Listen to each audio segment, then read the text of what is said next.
It's finally here, the last 48 hours of this seemingly endless campaign. And for both sides, it's now all about getting supporters out to vote. We want to talk about ground game tactics with each camp, starting with David Axelrod, senior strategist for the Obama campaign, who's in our Washington studio. And David, welcome back to Fox News Sunday. Thanks, Chris. Good to be with you. Before we get to the campaign, I want to ask you about Libya. Here is what the president promised, and here's what he's actually done. Every piece of information that we get, as we got it, we laid it out for the American people. And that was the president returning from a campaign trip and not answering a question about Benghazi. David, simple question. Did the president make a calculated decision to run out the clock till the election and not answer questions about Libya? No. So why hasn't he answered a lot of questions about his personal involvement in Libya? The president has, from the beginning, Chris, and we've talked about this before, of course, the president has said we want to get to the bottom of it. We want to share it with the American people. We want to get it right. And there are a couple of distinguished Americans, Ambassador Pickering and Admiral Mullen, the former head of the Joint Chiefs of Staff, who are reviewing the whole matter to get to the bottom of it, not just to find out, where things went wrong, but how to fix it. And so that, our diplomats and the service people we send overseas are as safe as they can be. Now, they are serving in dangerous places, and you can't eliminate risk, but you want to do as much as you can. And that's what the president's goal is. I understand all of these interagency issues, and that does take time, but I'm going to ask you a few straightforward questions about the president's personal involvement that don't take time, and he could answer today. Question one, the U.S. consulate in Benghazi was attacked twice before the 9/11 fatal assault. In fact, in August and repeatedly, security officials there asked for more security, said that they felt that they were vulnerable, and the situation was so dangerous that the British diplomats and the Red Cross pulled out of Benghazi. Question, did the president know about that? Chris, all I can tell you is the president is fully committed to the safety of his diplomats. He knew the ambassador. He was deeply invested in his work there. And obviously, any steps that we needed to take, we would have wanted to take. So, I mean, I'm not in the White House. I'm not privy to all the discussions, but I can tell you this. This president is 100% committed to the people who he sends overseas personally to represent this country. He's the one who met those coffins when they came home. So any suggestion that he would not take the necessary steps to protect them, make some decision not to take the steps to protect them, is just nonsense. David, I understand you're not in the White House anymore, but on the other hand, you did prepare the president and the vice president for their debates where Libya came up. In one of the debates, the vice president said, we weren't told about requests for more security. Yes. So I guess I'm asking again directly, did they know how dangerous the situation in Benghazi was beforehand, before the attack, and that security officials in Benghazi were asking for more help? Obviously, Benghazi was dangerous. There are many other places in the world that are dangerous where our diplomats serve, where our military serves, where our intelligence people serve. And but the question the vice president was asked was, did he know about a specific request for additional security? And the answer to that was no. Those requests go. We have 230 plus facilities around the world. Those requests go to the security professionals in the State Department, and that's what happened in this case. Second area. On the night of the attack, the president met with top national security advisors and told them to deploy assets to the area. Question, why did he decide not to deploy, why not actually to send those assets in the 7 hours between the first attack and the second attack in Benghazi that night, and in the second attack, 7 hours later, 2 Americans were killed?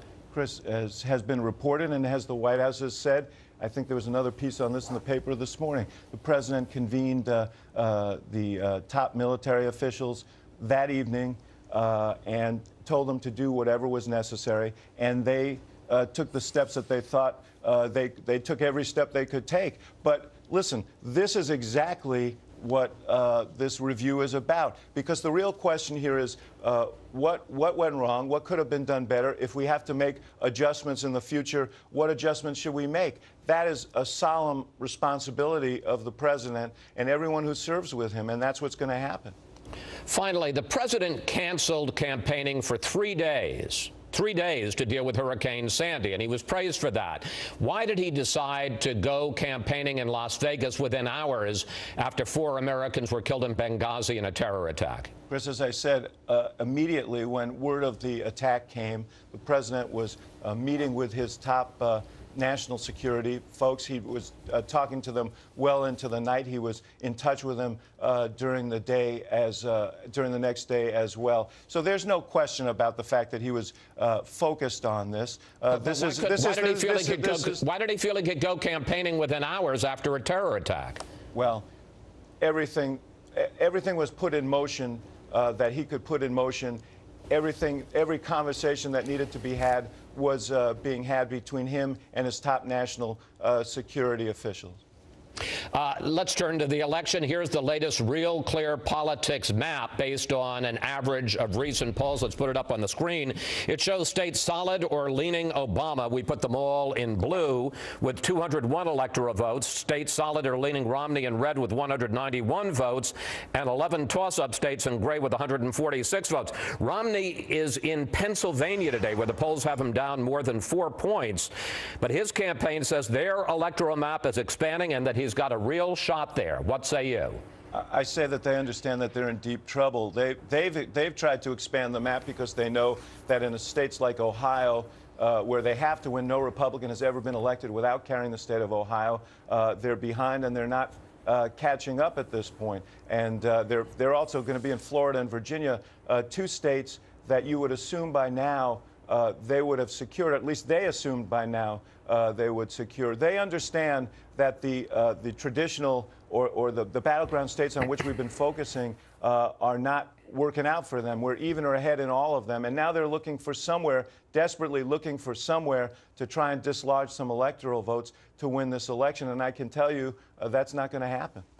You bet your mustache on the president winning yes. Pennsylvania. How secure is your mustache today? I am.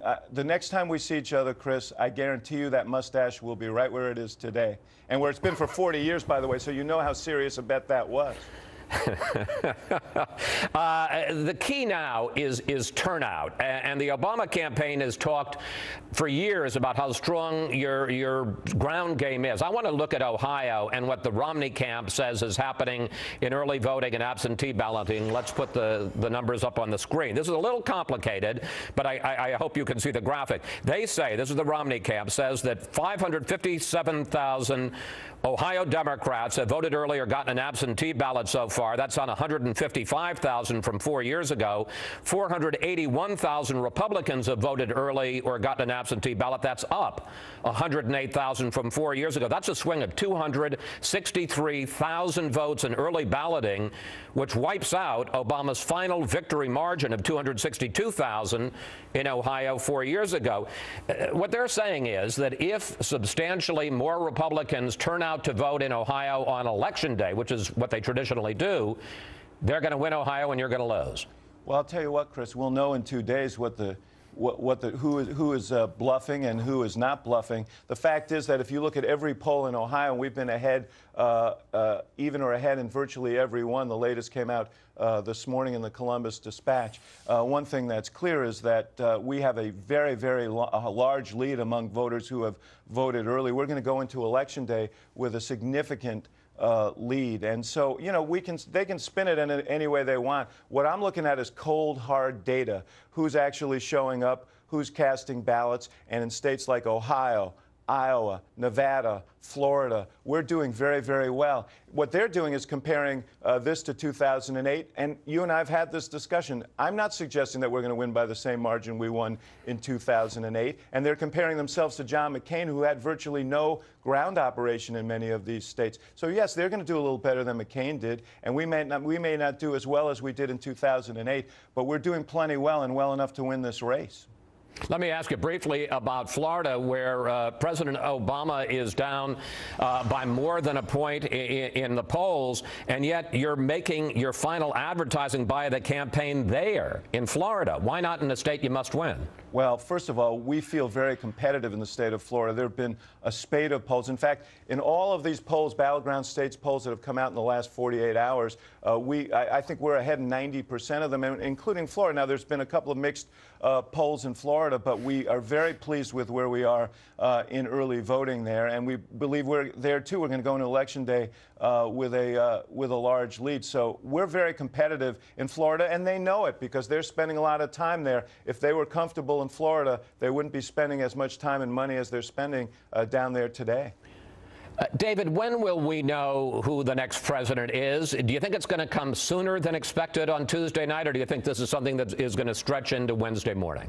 Well, I think that some of these races are very close, and so it could extend past midnight into the morning. I don't think by this time of the morning we'll still be wondering who the president is. It's just a matter of tallying the votes. And, you know, there are fewer exit polls this year, so I think some folks in your business are going to be a little less bullish about making early forecasts. So, you know, listen, we've been fighting for a year and a half. We've been working for a year and a half for this day. Our organizations in these states have been building for a year and a half. We're willing to wait a couple more hours to find out what happens.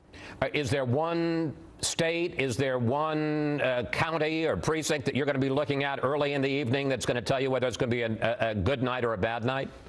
Well, obviously, we have rolling data from about turnout that will tell us things during the day. But when votes start getting counted, we will have sample precincts. And there are some states that everyone knows are very vital in this election. A series of them, but Ohio, we're going to be focused on some of those Ohio precincts. I really feel very good about Virginia, and I think we're going to win Virginia. We had a great rally in Virginia last night, going to be close. That's one of the earlier reporting states. We're going to be looking at those. And in answer to your earlier question, if some of those start breaking our way, then it could be an earlier evening than people anticipated. And finally, we got less than a minute left, and I'm asking for a personal answer, not a political answer. You have been with Barack Obama from the Illinois State Senate all the way to the Oval Office. These final 2 days of his final campaign, how emotional for you? Very, very, Chris. I mean, this isn't just a friendship, a partnership, but it's a friendship. And, you know, I started getting interested in politics when I was 5 years old, and John F. Kennedy came to my little community in New York City, Stuyvesant town there, and I saw him, and I was hooked from that moment. And it was an idealism that drew me. Barack Obama has given me my idealism back, and and I'm grateful to him for it. And now all of us who have been with him for years are gathering on this last trip, and it's a very emotional time for us, a proud time, an emotional time, but also one with great anticipation because we think Tuesday is going to be a great day. David, I want to thank you. Thank you, as always, for talking with us. And we also want you to know that our offer still stands in the short time that's left for President Obama to come on Fox News for an interview at least once during this campaign. Well, it's a generous offer, and I appreciate you extending it. All right. But I didn't get a yes there. I've learned a few things on your show, Chris. Well, I'm sorry about that. David, thank you. Okay, good to be with you. Yes, sir.